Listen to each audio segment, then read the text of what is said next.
राहुल गांधी एक बार फिर से केंद्र सरकार पर जमकर बरसे। प्रधानमंत्री नरेंद्र मोदी पर बड़ा हमला किया और इस बार राहुल गांधी ने बहुत कुछ बोला है। प्रधानमंत्री नरेंद्र मोदी पर आरोप लगाया कि देश का सब कुछ बेच डाला है इस सरकार ने।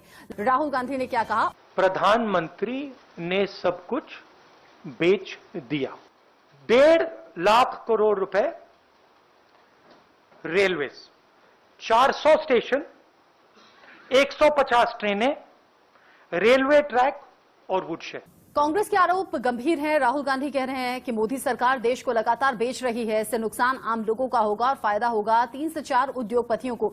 विवेक बिंद्रा हमारे साथ होंगे सीनियर इकोनॉमिस्ट के तौर पर। विवेक बिंद्रा से हम ये भी पूछेंगे क्या मतलब होता है इन सब चीजों का, निजीकरण का मतलब क्या है और इकोनॉमी देश की आप कहां से कहां पहुंची है, इसके मायने भी क्या है। विवेक बिंद्रा जी जरा समझाइएगा दर्शकों को, प्राइवेटाइजेशन का मतलब क्या होता है, इसकी जरूरत क्यों पड़ती है किसी भी सरकार को, और इकोनॉमी जो हिंदुस्तान की अभी है पहले के मुकाबले में अब की इकोनॉमी को आप कैसे देखते हैं? हालांकि कोविड काल से प्रभावित सब हुआ है, दुनिया हुई है, ये हम सब जानते हैं। धन्यवाद, थैंक यू वेरी मच। पहले समझते हैं कि आप वैल्यूएबल रिसोर्सेज को जनरेट करते हैं सरकार के लिए, आपके फिस्कल डेफिसिट का जो गैप है उसको कम करते हैं और डेवलपमेंटल प्रोजेक्ट के लिए आपको पैसा चाहिए। सरकार का काम होना चाहिए कि वो infrastructure, defence, education, health care और लॉ एंड ऑर्डर पर काम करे। सरकार का काम बिजनेस करना नहीं होना चाहिए। मैं ना सरकार, ना पक्ष, ना विपक्ष की बात करूंगा, मैं बात करूंगा क्या जरूरी है। So privatisation is not at all bad, it's a great move by the government. आपको पहले समझना है कि हमारे एनुअल रेवेन्यूज भी बढ़ेंगे इससे, वन टाइम रेवेन्यू आने के अलावा। और टैक्स पेयर के लिए क्या होगा, देखिए आपने जब ये एसेट्स आप बेचते हैं, निकालते हैं इनको बाहर, ये लॉन्ग टर्म इंटरेस्ट में है टैक्स पेयर के। क्योंकि एक अगर आपके पास में कोई बड़ा 70 साल, 50 साल, 20 साल में आपने एक प्रोजेक्ट बनाया, उस प्रोजेक्ट पे कॉस्ट आई, उसकी अगर करंट यील्ड अगर 1 लाख करोड़ लगा और उससे मैं 2000 करोड़ रुपया साल का नहीं बना पा रहा हूं सरकार के लिए, तो इसका मतलब उसकी यील्ड बहुत लो है।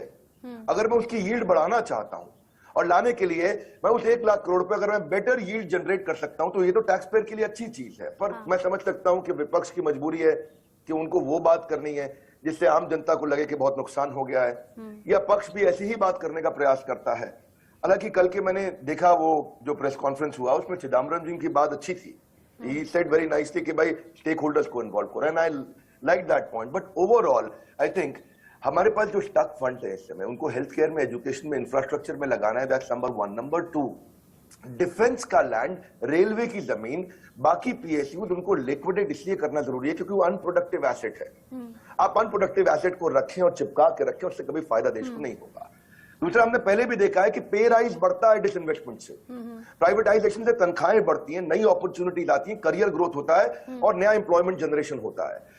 अगला पॉइंट यह है कि वर्ल्ड बैंक ने भी ये रिपोर्ट किया है कि लगभग $100 बिलियन से ज्यादा का प्राइवेटाइजेशन 97 में शुरू हो गया था। चाइना ने शुरुआत करी थी इसकी और लैटिन अमेरिका ने बहुत किया इसको। यूके को देखो, मार्गरेट थैचर गवर्नमेंट जिसने शुरुआत करी 80s में यूके के अंदर, पहले समझिए ये नारा उनका था कि government has no business to be in business.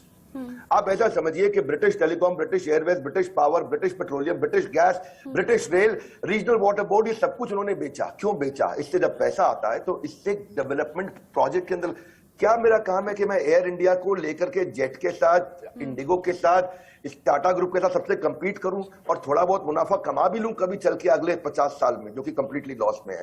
क्या फायदा होगा देश को? इससे कंप्लीटली देश के टैक्स पेयर के पैसे का नुकसान हो रहा है। Taiwan, Hungary, Thailand, Philippines, Korea, Turkey, Poland, Zambia, सबके सब शुरू कर रहे हैं। जर्मनी ने, 2 मिनट दीजिएगा, 2 मिनट और सुनिएगा। जर्मनी ने 13,500 कंपनीज को प्राइवेटाइज किया। अब आप ये समझो, टेलीफोन, इलेक्ट्रिसिटी, गैस सप्लाई, जब आप इनको प्राइवेटाइज करते हो इसकी कॉस्ट कम होती है और कंज्यूमर को ज्यादा बेनिफिट मिलता है।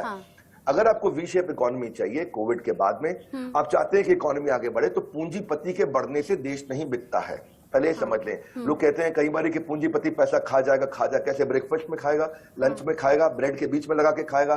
पूंजीपति पैसा नहीं खाता है। पूंजीपति जब पैसा कमाता है, बढ़ाता है, तो उससे वो बैंक में डालता है, उससे कैश आउटफ्लो इनफ्लो बढ़ता है, लोन का आउटफ्लो बढ़ता है, सर्कुलेशन बढ़ता है, मार्केट में ग्रोथ होती है। टाटा ग्रुप आज अब ये समझे कि वो स्टार्टअप है जो 150 साल से चल रहा है। टाटा ग्रुप भी तो पूंजीपति है ना, एक तरह से 7th लार्जेस्ट प्राइवेट कंपनी है पूरे पृथ्वी के ऊपर। आज $160 बिलियन से ज्यादा मार्केट कैप है। पूरा के पूरे पाकिस्तान का जो टोटल जो मार्केट उनका जो स्टॉक का मार्केट कैपिटलाइजेशन है वो अकेले टीसीएस का उससे ज्यादा है। जीडीपी को 4% कंट्रीब्यूट करता है। आज आसाम, हिमाचल, उड़ीसा और गोवा मिलकर जितना टैक्स देते हैं उससे ज्यादा एक कंपनी देती है टैक्स हमारे देश में। पूंजीपति बढ़ता है तो देश बढ़ता है। नॉन परफॉर्मिंग एसेट्स को बेचने की बात हो रही है और वो आई थिंक मैं कभी चाहे वो कांग्रेस की सरकार और बीजेपी की सरकारों में हम उसका समर्थन करना चाहेंगे, क्योंकि हमारे देश में जितना ज्यादा देखिए एक चीज और समझते हैं आपको, it will make state owned companies more productive. क्योंकि आप अच्छा कोई रिलायंस की बात भी होती है, रिलायंस को पहले समझना चाहिए कि 1 लाख करोड़ का तो उन्होंने खाली जीएसटी पे किया हमारे देश के लिए, तो किधर जा रहा है पैसा?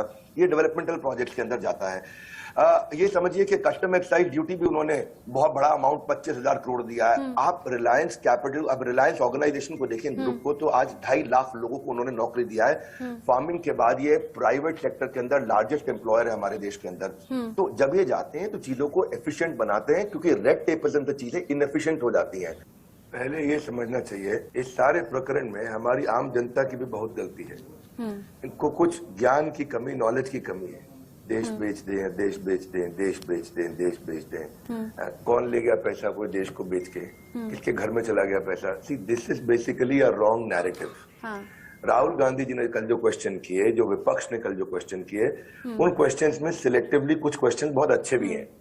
वो क्वेश्चन ये है कि मोनोपोली ना क्रिएट किया जाए, वो क्वेश्चन वो है। पर अगर आप ये देखें कि पीवी नरसिम्हा राव, उनकी गवर्नमेंट में 91-92 में शुरुआत हुई थी, पब्लिक सेक्टर फर्म के बंडल्स में म्यूचुअल फंड में और इंस्टीट्यूशनल इन्वेस्टर्स को दिया गया था ग्लोबलाइजेशन के बाद। वाजपेयी सरकार में 98-99 में बजट में अनाउंस हुआ कि हम 26% रखेंगे पब्लिक सेक्टर के अंदर, वहां भी हुआ। डॉक्टर मनमोहन सिंह सरकार में, सब अलग अलग सरकारों की बात कर रहा हूं, मैं किसी एक की बात नहीं कर रहा हूं। नेशनल इन्वेस्टमेंट फंड 2005 उन्होंने एस्टैब्लिश किया और उन्होंने कहा कि क्षमा चाहता हूं, प्रोफेशनल इन्वेस्टमेंट मैनेजर्स होंगे जो इसके 75% प्रोसीड्स को सोशल वेलफेयर स्कीम्स में डालेंगे, एजुकेशन में डालेंगे, हेल्थ में, एम्प्लॉयमेंट में, सब जगह डालेंगे इसको।